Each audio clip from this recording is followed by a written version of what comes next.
स्थानाधीश हम सबके कर्णधार श्री श्री 1008 पूज्य श्री गुरु महाराज जी के पावन पवित्र निर्मल एवं सुंदर चरण कमलों में हम सभी का कोटि कोटि नमन।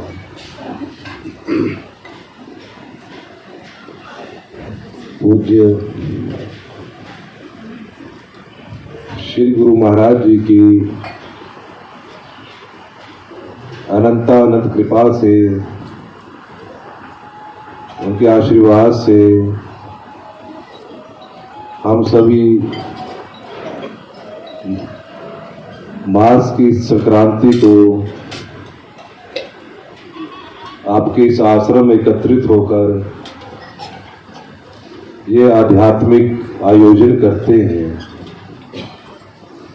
हम परम सौभाग्यशाली हैं कि हम सभी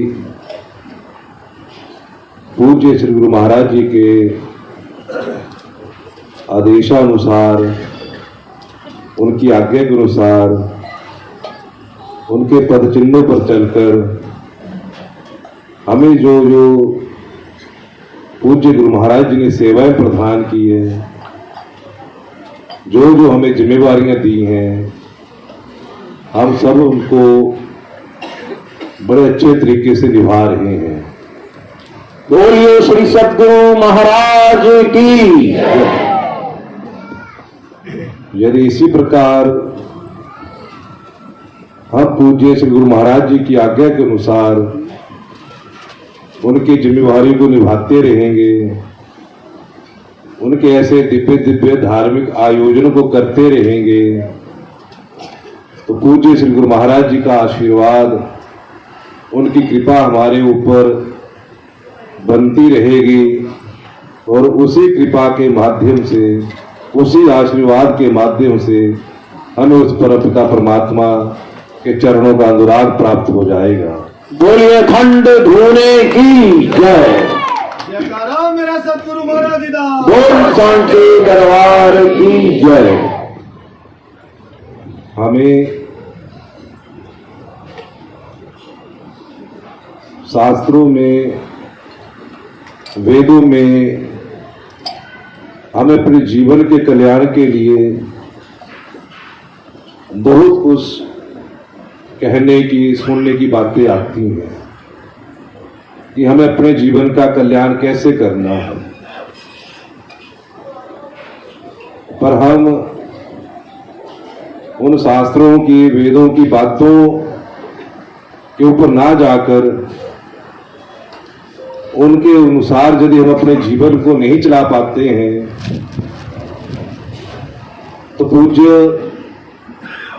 श्री गुरु महाराज जी ने हमारे लिए जो जो मार्ग प्रशस्त किए हैं, उन मार्गों के ऊपर चलकर हम अपने जीवन को धन्य कर सकते हैं। पूज्य श्री गुरु महाराज जी ने आज तक अपने जीवन काल में अनेक दिव्य व विराट आयोजन किए हैं।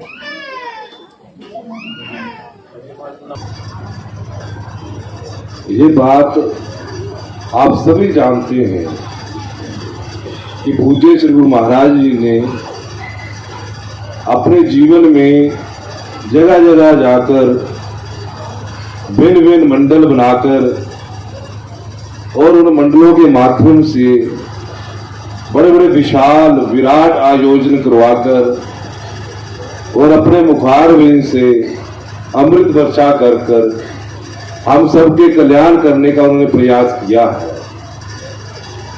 और हम भी पूज्य श्री गुरु महाराज जी के आदेशानुसार, उनकी आज्ञा के अनुसार अपने जीवन को उनके बताए हुए मार्ग पर चलाकर अपने आप को धन्य मानते हैं। पूज्य श्री गुरु महाराज जी की ये जो विधि है, ये जो परिपाटी है, इसको हम ऐसे ही निरंतर चलाए रखें। इसी प्रकार विराट दिव्य आयोजन हम करते रहें और ज्ञान की बातें प्राप्त कर कर उनके बताए हुए मार्गों को पर चलकर उनकी बताई हुई सेवाओं को कर कर अपने आप को हम धन्य करते रहे। जैसा कि आज आचार्य श्री सुरेंद्र जी ने भी आपको बताया, आचार्य श्री शास्त्री जी ने भी बताया कि 18 मई को आपका अम्ब शहर एक विराट आयोजन करने जा रहा है। और आज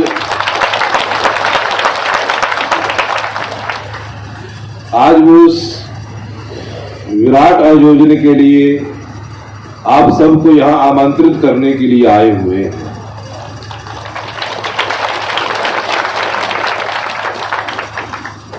तालियों की आवाज कम क्यों हो जाती है?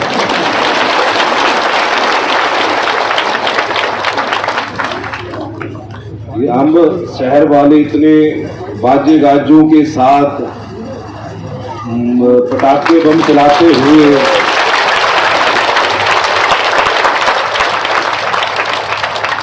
पता नहीं कितने पटाखे चलाए, यहाँ आवाज आ रही थी उसकी। इतनी सुंदरता के साथ, इतनी पवित्रता के साथ आप सबको निमंत्रण देने के लिए आए हुए हैं, तो अपने नाम की ताली बजा लो।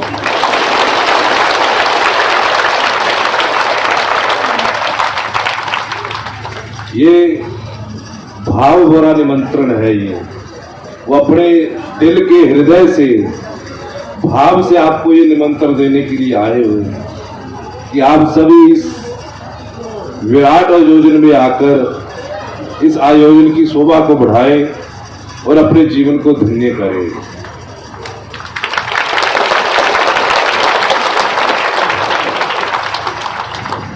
ऐसे इससे पहले आपका सेवक मंडल नहर पुखर वालों ने यह आयोजन किया, अभी पिछली शनिवार को शायद। और कल आपके आश्रम के सेवक है, पंजाब क्षेत्र उनके पास पड़ता है झुंगिया गांव में, उन्होंने ये विराट आयोजन किया जिसमें 4-5 हजार लोग थे और नहर पुखर में भी शायद इतने थे। मैं ये समझता हूं कि ये अम्ब शहर तो आपका अपना है, तो यहाँ तो शायद मुझे लगता है, अरोड़ा जी बता रहे थे कि हमने शायद 10,000 आदमी का किया हुआ इकट्ठा आने का। बोलिए अखंड धूने की जय। और 10,000 आदमी आएगा, ये मुझे पता नहीं कुछ वो सुनेगा या नहीं सुनेगा। मुझे तो अरोड़ा जी ये कहा है कि हमने 10,000 पत्तल खरीदे उनको भोजन कराने के लिए।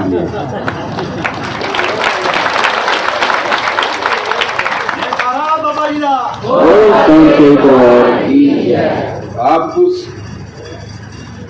सुन पाए या ना सुन पाए, पर कम से कम भोजन करने का निमंत्रण तो आपको आ चुका है। भोजन तो कर लेंगे। ये अम्ब क्षेत्र वाले इतना परिश्रम कर रहे हैं, इतना धन खर्च कर रहे हैं, यदि उस आयोजन में आकर आप उनका भोजन भी ग्रहण कर लेंगे, ठाकुर जी को लगा हुआ भोग का प्रसाद भी ग्रहण कर लेंगे, तो उससे भी आपके पाप धुल जाएंगे।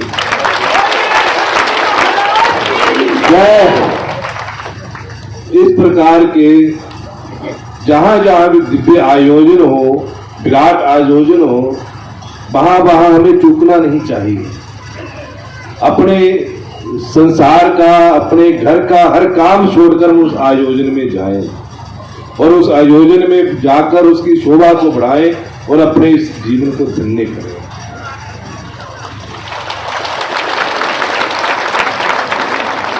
हमें अपने समाज की, अपने व्यापार की, अपने घर की बड़ी चिंताएं होती हैं, होनी भी चाहिए, पर शास्त्र कहते हैं जो उस परमपिता परमात्मा के भक्त बन जाते हैं वो अपनी सारी चिंता उनके चरणों में जाकर रख देते हैं, फिर उनकी चिंता का भार उनके ऊपर आ जाता है। फिर हम घर का काम करें चाहे ना करें, वो हमारे परमपिता परमात्मा जाने। 2 भाई थे और वो दोनों भाई अलग अलग देशों के राजा थे, पर एक छोटा भाई बड़े भाई के देश पर हर समय चढ़ाई कर देता था, हर समय उसके राज्य को जीतने की सोचता रहता था और हर समय उनके ऊपर चढ़ाई कर कर उनसे लड़ाई करता रहता। जो बड़ा भाई था वो परमात्मा का भक्त था, परमात्मा का भजन पूजा पाठ सब करता था। तो छोटे भाई ने कई बार चढ़ाई की उसका राज्य जीतने के लिए, पर वो जीत नहीं पाया। तो एक बार उसने अपने बेटे को भेज दिया कि जाओ इस बार तुम अपने चाचा के साथ लड़ाई करो और उसके राज्य को जीतो। तो जो उसका भतीजा था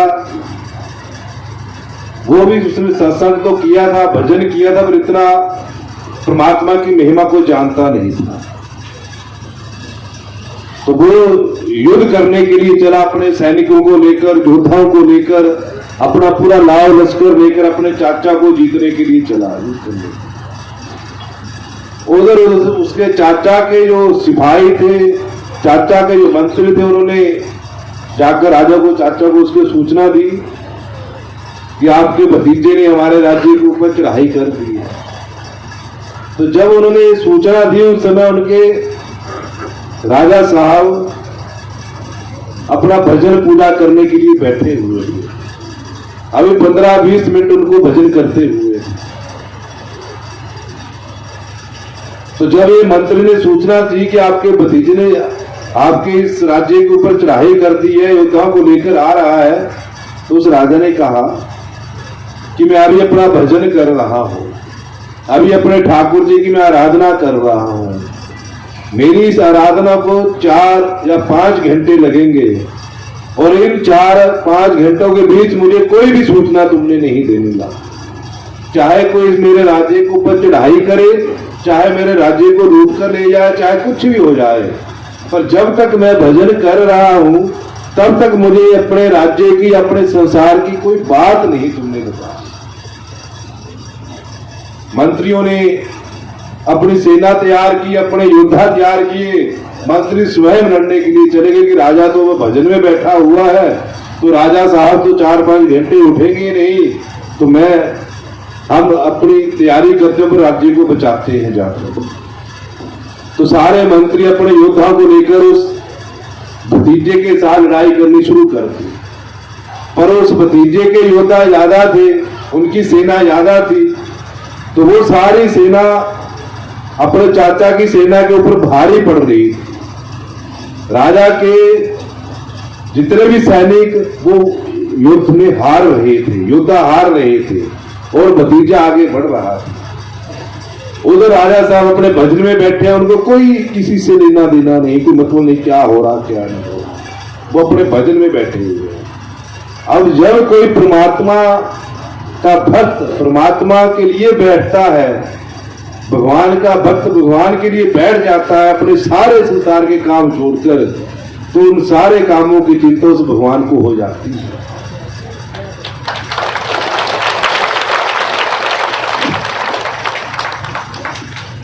समाज में भी ऐसा देखा जाता है, कोई नौकर किसी के घर में काम करता है, किसी के घर में काम करता है, किसी के दुकान में भी नौकर काम करता है, तो वो नौकर तो सेठ साहब का काम कर रहा है, उसके घर का काम कर रहा है, उसकी दुकान का काम कर रहा है।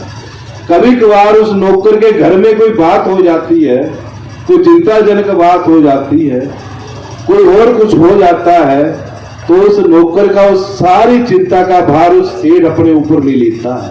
बोलो सनातन धर्म की जय। ये मेरा नौकर है, इसने पूरा जीवन मेरे लिए लगा दिया है। आज यदि इसके घर में कोई बात है, कोई बेटी की शादी है, कोई बेटे की शादी है, घर में कुछ है, तो सेठ की जिम्मेवारी बन जाती है कि इसमें मैं भी इसके काम में मदद करूं। उसी प्रकार जब हम भगवान की भजन में बैठते हैं, उनकी आराधना में बैठते हैं, तो हमारा जितना भी संसार का काम होता है तो भगवान अपने ऊपर उसको ले लेते हैं। भगवान के बिहारी लाल की जय। राजा साहब भगवान की आराधना कर रहे हैं, वो उनका भजन कर रहे हैं। उधर उसके भतीजे की सेना उसकी सेना को हरा रही है। तो भगवान ने देखा कि मेरे भजन में बैठा हुआ है, मेरा काम कर रहा है, तो भगवान ने भी अपना बैकुंठ लोक छोड़ा और एक छोटे से बालक का रूप लेकर अपने उस भक्त की सेना के सामने आकर खड़े हो गए। बोले सच्चिदानंद भगवान की जय। हाथ में तलवार ले ली, धनुष मान लटका लिया और उस राजा की सेना के सामने आकर उसके भतीजे के साथ युद्ध करना शुरू कर दिया। अपनी आंखों से ही सारी सेना को मोहित कर सेना देख रही है कि छोटा सा बालक है, इस सेना में कौन आ गया है। इस सेना में, इस राजा की सेना में ये छोटा सा बालक, बड़ा सुंदर बालक, घुंघराले बाल है, कटाक्ष नयन है और युद्ध अभी शुरू किया नहीं, और अपनी आंखों से ही सब सेना को, उसकी भतीजे की सेना को मोहित कर उनको बेहोश कर रहा है। भतीजे ने भी देखा कि छोटा सा बालक 10-15 साल का बालक है और इतना सुंदर बालक है कि उसको देखने से मन ही नहीं भर रहा। और उस बालक ने आकर उस भतीजे के साथ युद्ध किया। युद्ध में उसको परास्त कर उसको बेहोश कर वहीं वो सफल हो गए, वापिस चले। और उधर राजा साहब की सारी सेना ने जय घोष का डंका बजा दिया, जीत गई सारी सेना। राजा भजन में बैठे हैं और भजन से जब उठे तो उनको सूचना मिली कि राजा साहब की सेना जीत गई है। उसने उसके भतीजे को परास्त कर रणभूमि में उसको बेहोश कर दिया। भगवान के बिहारी लाल की जय। अब राजा साहब उस रणभूमि में जाते हैं, अपने भतीजे को देखते तो वो बेहोश पड़े हुए हैं, उनको उठाकर लाते हैं अपने राज्य में और लाकर उसका उपचार कराते हैं। जब उपचार कराते तो राजा साहब देखते कि भतीजा तो बेहोश हुआ है, पर उसके शरीर पर कोई भी घाव नहीं लगा हुआ है, कोई भी ना तलवार का चिन्ह, ना बाण का चिन्ह, कोई भी चिन्ह नहीं लगा हुआ। तो उसको वो पानी जल पिलाते हैं, कुछ करते हैं, उसको होश में लाते हैं।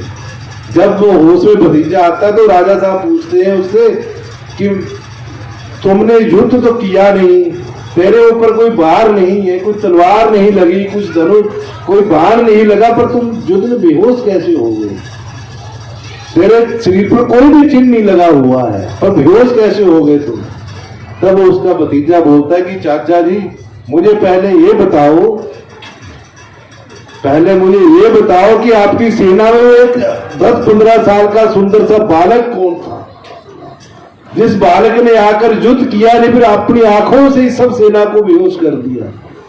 वो बालक इतना सुंदर देखने में, इतना मनमोहक था वो बालक। उस बालक का मुझे एक बार और दर्शन कराओ, मैं उसको देखना चाहता हूँ, बालक कौन? बोले कृष्ण कन्हैया लाल की जय हो। तो राजा साहब बोलते मेरी सेना में कोई ऐसा 10-15 साल का बालक है नहीं कोई भी।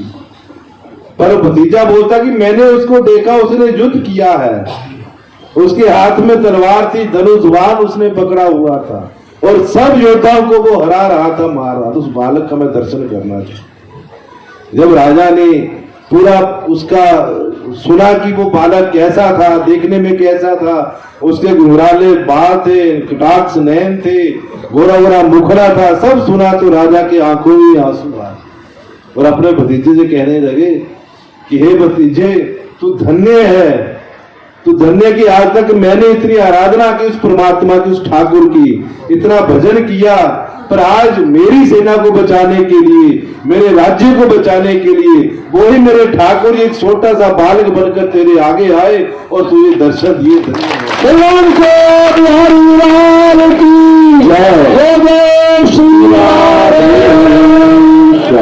तभी हम कहते हैं कि सब काम छोड़कर परमात्मा का भजन करें। जब हम परमात्मा का भजन करने बैठ जाते हैं, परमात्मा के लिए हम बैठ जाते हैं, तो परमात्मा हमारी चाकरी करने के लिए बैठ जाते हैं। हम उनके लिए बैठते हैं तो परमात्मा हमारी रक्षा के लिए बैठ जाते हैं, हर काम को आकर हमें करते हैं। इसलिए हमें अपने इस जीवन को धन्य करने के लिए, इस जीवन के द्वारा मुझे मोक्ष मिल जाए, इस जीवन के द्वारा मुझे उस परम पिता परमात्मा की प्राप्ति हो जाए, इसलिए मुझे जीवन मिला है। शास्त्र कहते हैं कि जल बुध बुध संकाशम कथितम बुधि न हि प्रमाणम जंतुनाम उत्तरक्षण जीवने तस्माद् आत्महितं नित्यं चिंतेन्नेव तच्चरे। कि हमें हमेशा अपने इस आत्मचिंतन आत्महित की चिंता करनी चाहिए कि मेरा इस शरीर का हित कैसे हुए, मेरे इस शरीर के द्वारा इस परमात्मा को मैं कैसे प्राप्त करूं।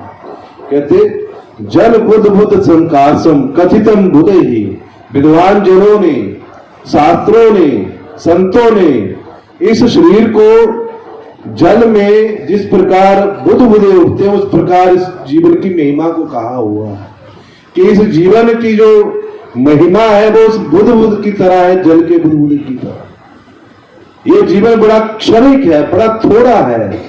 हम ये सोचते हैं कि हम तो बड़ा जी रहे हैं, बचपन हुआ, जवानी आई, बुढ़ापा आया, अब तो बड़ी लंबी उम्र पड़ी हुई है।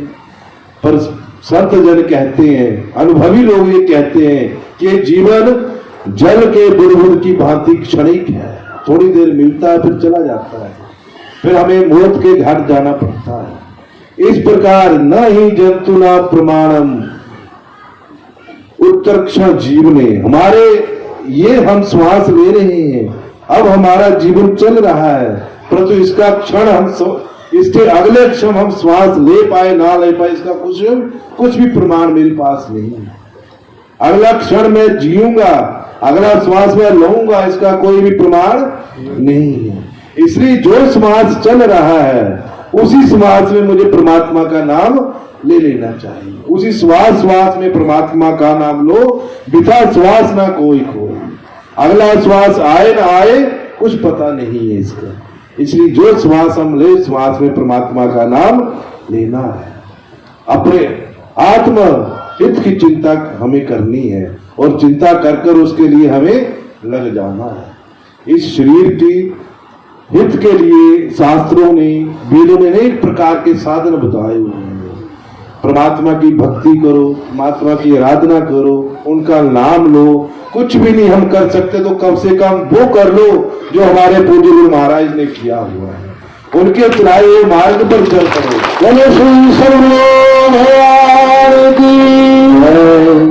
कहते हैं कि महाजनों ये पंथा सगता, कि महाजन गुरुजन जिस रास्ते पर गए हुए हैं, यदि हम उस रास्ते पर चल पड़े तो ही हमारा कल्याण हो जाएगा, हम इस भव सागर से पार हो जाएंगे। पर हमें अपने जीवन में एक बात पक्की निश्चित करनी है। जीवन में करने के लिए, सुनने के लिए, कहने के लिए दुनिया में बहुत कुछ है। करने के लिए भी बहुत कुछ है, सुनने के लिए भी बहुत कुछ है। संसार के कामकाज भी है, समाज के भी है, व्यापार भी है, घर गृहस्थी भी है, सब कुछ है। पर मेरी बुद्धि में, मेरे दिमाग में हमेशा एक बात रहनी चाहिए, सिर्फ एक बात रहनी चाहिए कि मैं इस संसार के, समाज के, घर गृहस्थी के हर काम काज करते हुए मेरा जो लक्ष्य है वो एक हो। वो लक्ष्य क्या होना चाहिए? वो लक्ष्य ये होना चाहिए कि मेरा ये जो मन है वो उस परमात्मा के साथ जुड़ना चाहिए। काम तो मैं करूं, समाज के, व्यापार के काम करूं, घर गृहस्थी के काम करूं, पर मेरा जो ध्यान है, जो लक्ष्य है वो परमात्मा होना चाहिए। परमात्मा की तरफ मेरा लक्ष्य होना चाहिए। मेरी बुद्धि का एक लक्ष्य होना चाहिए। हमारी जो बुद्धि है, बुद्धि का ये लक्ष्य है, ये लक्षण है बुद्धि का। निश्चयात्मिका बुद्धि, बुद्धि निश्चय करती है हर बात का। मैंने कोई बात करनी है, किसी बात का मैंने निर्णय करना, तो वो कौन निर्णय करता है? कोई बात मेरे सामने आ जाए, उस बात का मैंने निर्णय करना है, तो वो बुद्धि उस बात का निश्चय करती है, उस बात का निर्णय बुद्धि करती है। मन तो संकल्प विकल्प करता रहता है, करूं ना करूं, करूं ना करूं, ये मन में चलता रहता है। पर बुद्धि निश्चय करती है कि मैंने ये काम करना है, ये काम मैंने पक्का करना है, ये बुद्धि का निश्चय है। और बुद्धि के इस निश्चय, बुद्धि में हमने ये निश्चय बिठाना है, पक्का ये निश्चय बिठाना है कि मैंने उस परम पिता परमात्मा की प्राप्ति करनी है। ये इस बुद्धि में निश्चय करना है।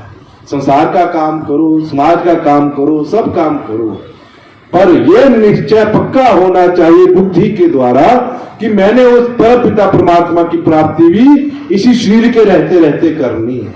क्योंकि ये शरीर चला जाएगा फिर प्राप्ति नहीं हो पाएगी, फिर तो 84 का गेड़ होगा, फिर तो नरकों की प्राप्ति होगी। उससे पहले पहले गीता में लिखा हुआ है कि नास्ति बुद्धिर्युक्तस्य न च युक्तस्य भावना न च भाव्यता शांति शांतस्य कुतो सुखम। कि नास्ति बुद्धिर्युक्तस्य, जिसकी इंद्रियां, जिसका मन अपने कंट्रोल में नहीं है, अपने संयम में नहीं है। हमें सबसे पहले क्या करना है? परमात्मा का भजन करना है, मैंने सेवा करनी है, गुरु आश्रम की सेवा करनी है, अखंड धुने की सेवा करनी है। जब मैंने भजन करना है, जब मैंने अपने इस जीवन के कल्याण के लिए कोई भी काम करना है, तो उसके पहले मुझे अपने इंद्रियों को कंट्रोल में रखना होगा। इंद्रियां मुझे वश में करनी होगी। मेरी आंखें बुराई ना देखें, मेरी आंखें गलत जगह ना जाए, मेरे कान किसी की चुगली निंदा ना सुने, मेरे कान किसी की बुराई ना सुने, मैं किसी को बुरा ना बोलूं, मैं गलत जगह ना जाऊं, मेरे हाथ किसी का बुरा ना करें। ये सब अपनी इंद्रियों को वश में करना है। मेरे इंद्रियां अच्छा करें, अच्छा सुने, अच्छा देखें, अच्छा सब काम करें, अच्छी जगह जाए। जो जो भी मेरी इंद्रियां करे वो सारा अच्छा ही अच्छा हो। और मेरे मन में किसी के प्रति वैर द्वेष ना हो, किसी के प्रति ईर्ष्या ना हो, किसी के प्रति क्रोध ना हो। मेरे मन में सबके प्रति परोपकार की भावना हो, सबके प्रति सेवा की भावना हो, सबके प्रति हित की भावना हो, मेरा मन ऐसा हो। इस प्रकार जब मेरा मन और मेरी इंद्रियां मेरे वश में होंगी, तब मैं परमात्मा की सेवा कर पाऊंगा, परमात्मा का भजन कर पाऊंगा। और कहते कि जिसकी इंद्रियां और जिसका मन अपने वश में नहीं होता है, उसकी बुद्धि का एक निश्चय नहीं होता है। बुद्धि का निश्चय एक तभी होगा कि मैं अपने मन और इंद्रियां जब मेरे वश में होगी। जब इंद्रियां और मन मेरे वश में नहीं होगा तो मेरे अनेक प्रकार के संकल्प विकल्प होंगे, अनेक प्रकार की कामनाएं होंगी, इच्छाएं होंगी। मैं धन जोड़ूं, मैं धन को इकट्ठा करूं, मैं मकान बनाऊं, मैं बढ़िया गाड़ी खरीदूं, मैं और संसार के काम करूं। ये अनेक प्रकार की मेरी कामनाएं हैं और इस सब कामनाएं इस बुद्धि में होती है। पर जब मन और इंद्रियां मेरी वश में हो जाएंगी, तब मेरी बुद्धि का निश्चय एक हो जाएगा कि मैंने संसार का कोई भी नश्वर पदार्थ, संसार की कोई भी अविनाशी वस्तु को प्राप्त नहीं करना है। मैंने तो केवल उस परम पिता परमात्मा को प्राप्त करना है। जब मेरी बुद्धि का एक निश्चय नहीं होता है, नास्ति बुद्धिर्युक्तस्य, जब मन और बुद्धि मेरे में वश में नहीं होती, मेरे कंट्रोल में नहीं, तो उसमें अनेक प्रकार की इच्छाएं, अनेक प्रकार की भावनाएं होती हैं। और जिसकी अनेक प्रकार की भावनाएं होती हैं, जिसकी अनेक इच्छाएं होती है, कामनाएं होती है, उसको कभी शांति प्राप्त नहीं होती। आज दुनिया में कोई भी शांति युक्त पुरुष नहीं है, मनुष्य नहीं है। हरे कोई अशांत है, दुखी है, कष्ट है, किसी को कोई भी सुखी व्यक्ति नहीं है। हर कोई अशांत है। और अशांत इसी के कारण है कि इस बुद्धि में अनेक प्रकार की कामनाएं, इच्छाएं चल रही है। वो कामनाएं पूर्ण नहीं हो रही, इच्छाएं पूर्ण नहीं हो रही है, तो मैं अशांत हो जाता हूं। जब मैं अशांत हो जाता हूं तो मुझे सुख भी प्राप्त नहीं होता। अशांतस्य कुतः सुखम, अशांत व्यक्ति को कभी सुख नहीं मिलता है। इसलिए सब संसार की कोई वस्तु आज तो कोई अपने साथ लेकर गया है? कोई भी अपनी वस्तु अपने साथ लेकर नहीं गया। सब कोई जिसने जितना कमाया सब यहीं छोड़कर गया है। ये सब नश्वर वस्तुएं, सब नश्वर है। आज मैं 10 लाख की 20 लाख की गाड़ी खरीद रहा हूं, मुझे वो गाड़ी बड़ा सुख दे रही है, बड़ा खुश होता हूं उस गाड़ी को देख देख कर। मैं मेरी नई गाड़ी है ये, कोई उसको खरोंच ना लगा दे, कोई कुछ कर ना दे, कुछ कर ना दे, बड़ी संभाल संभाल कर। वही गाड़ी जब 1 साल या 2 साल या 3 साल हो जाते हैं, वही गाड़ी फिर मुझे पुरानी लगने लग जाती है। जो आज मुझे सुखी कर रही थी, आज इस गाड़ी को देखकर मैं प्रसन्न हो रहा था, 4 या 5 साल के बाद वही गाड़ी को देखकर मन दुखी होता है। वही गाड़ी मुझे दुख देने लगती है कि अब पुरानी हो गई, खटारा हो गई है, अब तो इसका कोई लाभ नहीं। इसी प्रकार संसार की कोई भी वस्तु है, वो पहले तो मुझे सुख देती है, क्षण भंगुर सुख होता है, और अंत में बाद में वही वस्तु मुझे दुखी करने लग जाती है। ये संसार की वस्तु कोई भी अपनी नहीं है, नश्वर है। ये कोई भी पदार्थ अच्छा नहीं है, सब यही का यही रह जाएगा। महाराज की साथ वही जाएगा जो मैंने अपने मुख से नाम ले लिया, अपने हाथों से गुरु चरणों की सेवा कर ली, अपने हाथों से गुरु आश्रम की सेवा कर ली। गुरु आश्रम में मैंने झाड़ू लगा लिया, गुरु आश्रम में पोछा लगा लिया, गुरु आश्रम को मैंने साफ रख लिया, गुरु आश्रम में मैंने कुछ वो लंगर की सेवा कर ली, गुरु आश्रम में बर्तन साफ करने की सेवा कर ली। ये साथ मेरे जाएगा और कुछ साथ नहीं जाएगा। श्रीमद् भागवत पुराण में लिखा हुआ है कि गुरु शुश्रया भक्त्या, कि गुरु आश्रम की सेवा करना, गुरु आश्रम के चरणों की सेवा करना, गुरु आश्रम में झाड़ू पोछा लगाना। मैं कुछ नहीं कर सकता दुनिया में, मुझसे बैठकर भजन नहीं हो रहा है, मैं बैठकर माला नहीं फेर सकता हूं, मैं बैठकर कुछ और नहीं कर सकता हूं। तो शास्त्र कहते हैं यदि कुछ भी नहीं कर सकता तो आपका तो ये परम सौभाग्य है कि आपको ऐसे दिव्य गुरु महाराज जी मिले हुए हैं, उनके ऐसे दिव्य दिव्य आश्रम है आपके। तो कहते जाइए, समय निकालकर उन आश्रम की सेवा कीजिए, उन आश्रम में झाड़ू पोछा लगाओ, बर्तनों की साफ करने की सेवा करो, जूता साफ करने की, आए हुए भक्तों के जूता साफ करने की सेवा करो। इसी से आपका परम कल्याण हो जाएगा। भक्त आगे धाम की भगवान की जय जय श्री। आज तक किसी ने भगवान को देखा है? किसी ने भगवान को आज तक नहीं देखा है। पर शास्त्र कहते हैं यदि हम भगवान के भक्तों की सेवा कर लेते हैं, तो भगवान के आए हुए संतों की सेवा कर लेते हैं, जो गुरुजन है उनकी सेवा कर लेते हैं, तो हमें साक्षात भगवान का दर्शन हो जाता है। सदगुरुदेव भगवान की शास्त्र कहते हैं, भगवान स्वयं कहते हैं इस बात को कि अहम भक्त पराधीनो स्वतंत्र द्विजा साधुर्विरग्रस्त हृदयो भक्तिर भक्त जन प्रिय।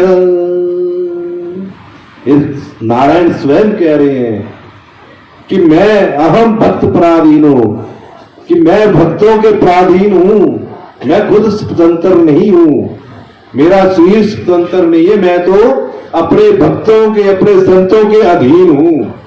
साधु हृदय हृदय, जो साधुओं का हृदय है, उनका जो दिल है, उन संतों ने, उन हृदयों ने साधना कर कर, तपस्या कर कर मुझे अपने हृदय में बिठा रखा है, अपने दिल में उन्होंने मुझे बिठा रखा है। भक्तिर भक्त जन प्रिय, जिस प्रकार भक्त मुझे प्राणों से प्रिय है, प्राण प्यार करते हैं, उसी प्रकार मैं अपने भक्तों को भी प्राणों से ज्यादा प्यार करता हूं। जो संत लोग उनके प्राणों से भगवान को बिहारी लाल की। इसलिए यदि किसी ने भगवान का दर्शन करना है, नारायण का दर्शन करना है, तो अपने गुरु जी के हृदय में जानकर देख ले, उनके हृदय में परमात्मा ठाकुर जी बैठे हुए, उनका दर्शन हो। सतगुरुदेव भगवान की। पर गुरु चरणों में श्रद्धा, गुरु आश्रम में अटूट विश्वास हो, हमारा अटूट विश्वास। गुरु से बढ़कर दुनिया में कोई वस्तु अनमोल नहीं है, कोई वस्तु अनमोल नहीं है। जब हम गुरु चरणों में अपने आप को सौंप देते हैं, अपने आप को समर्पण कर देते हैं, तो मैं जैसा भी हूं मुझे इस भव सागर से पार करने की जिम्मेवारी गुरु की बन जाती है। वो पार करते हैं, पर समर्पण मेरा होना चाहिए, दृढ़ निश्चय दृढ़ विश्वास मेरा होना चाहिए। मैं ये चाहता हूं आप सब यहाँ के जितने भी आश्रम के आसपास के गांव है ना जी, मेरे अभी आते हुए जब मैं आश्रम से आ रहा था मेरे मन में ये बात आ रही थी। जब मैं अपने आश्रम से चला तो हमारे आपके जो आश्रम डेरा बाबा रुद्रानंद उन्ना में है, तो वहां जब ये आपका लक्ष्मी नारायण का भवन बना 2000 में बनकर तैयार हुआ, तो पूज्य श्री गुरु महाराज जी को उसके बारे में बड़ी चिंता हुई कि मैंने इतना बड़ा आश्रम बना लिया, ये लक्ष्मी नारायण जी का इतना बड़ा भवन बना लिया, इस आश्रम के इतने कमरे बन गए, पर मुझे डर है कि इस आश्रम की देखभाल भी हो पाएगी या नहीं, इसकी रक्षा हो पाएगी, इसका झाड़ू पोछा भी हो पाएगा या नहीं। मेरे पास इतने कर्मचारी नहीं है। उस समय कुछ आश्रम के हालात भी ऐसे थे, तो गुरु महाराज जी को चिंता थी कि यदि मैं किसी को रखूंगा तो उसका वेतन भी नहीं दे पाऊंगा, तो इस आश्रम की सेवा कैसे हो पाएगी। तो उस समय आपके जितने भी आश्रम के आसपास के गांव के लोग थे, उन सब लोगों ने आश्रम में आकर मीटिंग की, और उस मीटिंग के समय में सब आश्रम की जितनी भी देवियां थी आसपास की, उन्होंने गुरु महाराज जी के आगे प्रार्थना की कि गुरु महाराज जी, हमारा परम सौभाग्य है कि आपने हमारे इस क्षेत्र में इतना बड़ा आश्रम बनाया हुआ है। अब हम सब माताएं, सब देवी ये चाहती हैं कि इस आश्रम की सेवा की जिम्मेवारी हमें दी जाए। और आज 24 वर्ष हो गए निरंतर आपके आश्रम के जितने भी गांव है, नारी है, बरसाड़ा है, बसाड़ है, टक्का है, जो भी जितने भी गांव है, सारे के सारे गांव की माताएं रोज सुबह आती हैं। दिन उन्होंने बांटे हुए हैं, सोमवार मंगलवार टक्का का, वीरवार टक्का का, सोमवार नारी का, बरसाड़ा का, ऐसे गांवों ने दिन बांटे। और रोज सुबह उठकर गांव की माताएं अपने घर के सारे काम कर कर, बच्चों को स्कूल भेजकर, पतिदेव को ड्यूटी भेजकर, भोजन बनाकर 8 बजे सुबह आश्रम में पहुंच जाती है। रोज 10, 50, 100 महिलाएं आती हैं, और आश्रम में झाड़ू पोछा इतना साफ सुथरा आश्रम रखती है, और यात्रियों के बर्तन साफ कर कर दोपहर को 2 बजे भोजन कर कर वहां से जाती है। तो मेरे मन में ये बात आ रही थी कि अभी मैंने यहाँ भी आपके इस आश्रम का निर्माण शुरू किया, आप सब देख रहे हैं, यहाँ रंग हो रहा है, जो कुछ टूटा हुआ उसकी तैयारी हो रही है, कुछ नवीन कार्य हो रहे हैं। यहाँ कम से कम ये 25-20 लाख का ये प्रोजेक्ट चला हुआ है, क्योंकि कई सालों से इस आश्रम का निर्माण नहीं हो पा रहा था। पर अब रंग करने वाले ही मेरे ख्याल से 2 महीने हो गए उनको लगे हुए, तो सारा ये काम चल रहा है। आपके आश्रम के लिए नए मैट बिछ रहे हैं। यहाँ शिव मंदिर के लिए भी इन्होंने मुझे कहा था, आपके यहाँ जो कर्मचारी मेरे हैं, बड़ी वो अजय शर्मा जी हैं, और हैं 4-5, एक पप्पू जी हैं आपके आश्रम में, अमलहर के ही हैं, आपके ये लंबरदार जी हैं, बड़ी सेवा करते हैं, कुलदीप जी हैं, ये सब मैं आया था 5 दिन पहले, उन्होंने मुझे कहा था कि यहाँ नए मैटों की व्यवस्था करो, तो वो मैट भी आपके आ चुके हैं, सब यहाँ व्यवस्था हो रही है। पर ये आश्रम भी आपको उस आश्रम से छोटा नहीं है, उससे बड़ा है, उससे बराबर है।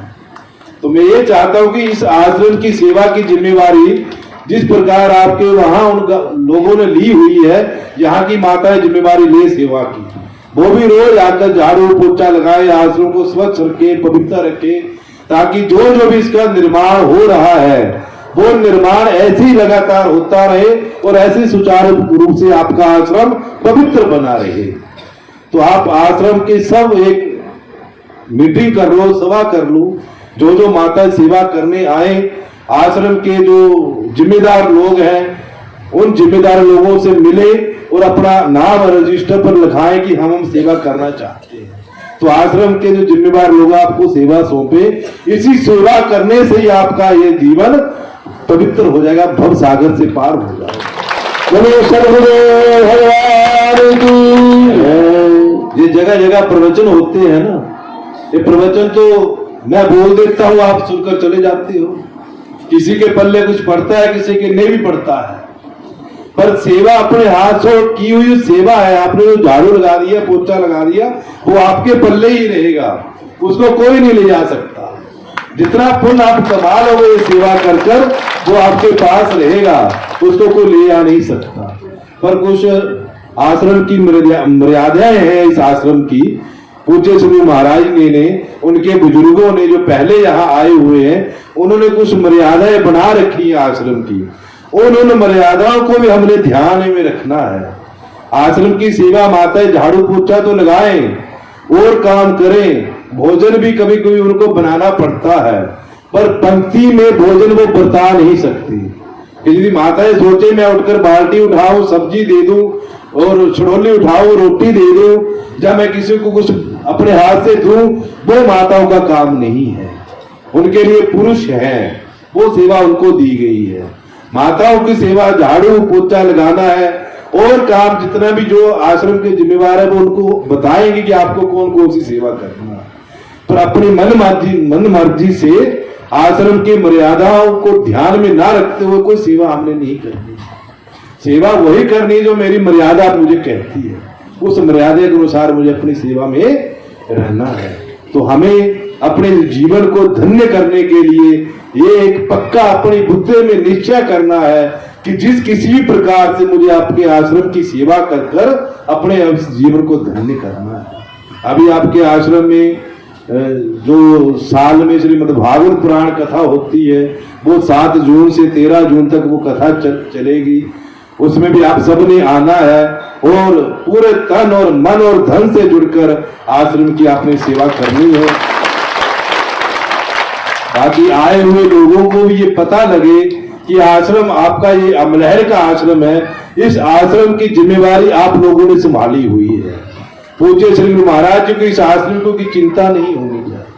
आपके बड़े सेवादार हैं, जहाँ भोजन बनाने वाले आपके जो गांव से सेवादार आते हैं, बड़ी वो सेवा करते हैं, और जो जो भी सेवादार है वो सहारनीय है आपके सेवादार। पर मैं ये चाहता हूं कि आपका एक ये नियम बन जाए, जिस प्रकार आपके आश्रम में ये नियम बना हुआ है, उसी प्रकार यहाँ भी एक नियम बने, ताकि आप ये समझें कि ये आपका अपना घर है। ये इसको घर की तरह हमने पवित्र रखना है, घर की तरह सुंदर बनाकर रखना है आश्रम को, इसको। तो ये सब आपका अपनी जिम्मेवारी है।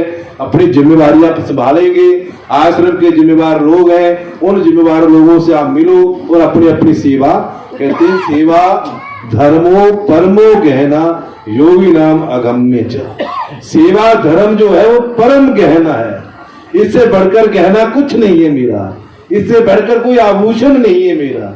मैंने जो सेवा कर ली सबसे मेरा बड़ा आभूषण है, यही आभूषण मुझे भवसागर से पार लगा देगा। तो हमें सेवा करनी है, सेवा के लिए कभी पीछे नहीं हटना है। ये पूज्य श्री गुरु महाराज जी का हमारे ऊपर बड़ा भारी उपकार है ये, कि हमें इतना बड़ा बड़ा आश्रम देकर और इस आश्रम के साथ जोड़कर इस आश्रम की हमें सेवाएं देकर हमें उस भव सागर से पार लगाने का उन्होंने प्रयत्न किया है। तो इस प्रयत्न को हमने पूरा करना है।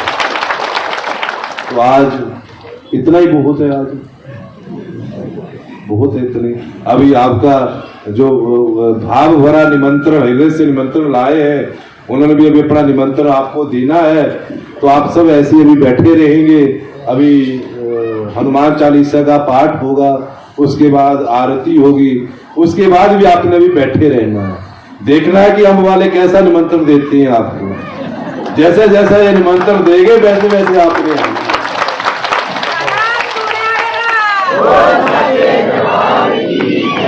आए। तो बड़े जोर शोर से गाजू बाजू के साथ पटाखे चलाते हुए आए हैं। तो अभी निमंत्रण का भी वो आपने दृश्य देखना है कि कैसे निमंत्रण दे रहे हैं। तो एक बार फिर आप सभी की ओर से आपके पूज्य श्री गुरु महाराज जी के पावन पवित्र निर्मल एवं सुंदर चरण कमलों में कोटि कोटि नमन, कोटि कोटि नमन। और उनसे मैं ये प्रार्थना करता हूँ कि मैंने जो जो आपको ये शब्द कहे हैं, जो जो मैंने आपको सेवा के लिए कहा है, वो आप उसमें अच्छे उतरे, खरे उतरे और इस जिम्मेदारी को संभालें। पूज्य गुरु महाराज जी का आशीर्वाद, उनकी कृपा, उनका चरणों का अनुराग आपको इसी प्रकार मिलता रहे और आप इसी प्रकार ग्रहण करते रहे। ओम ओम ओम।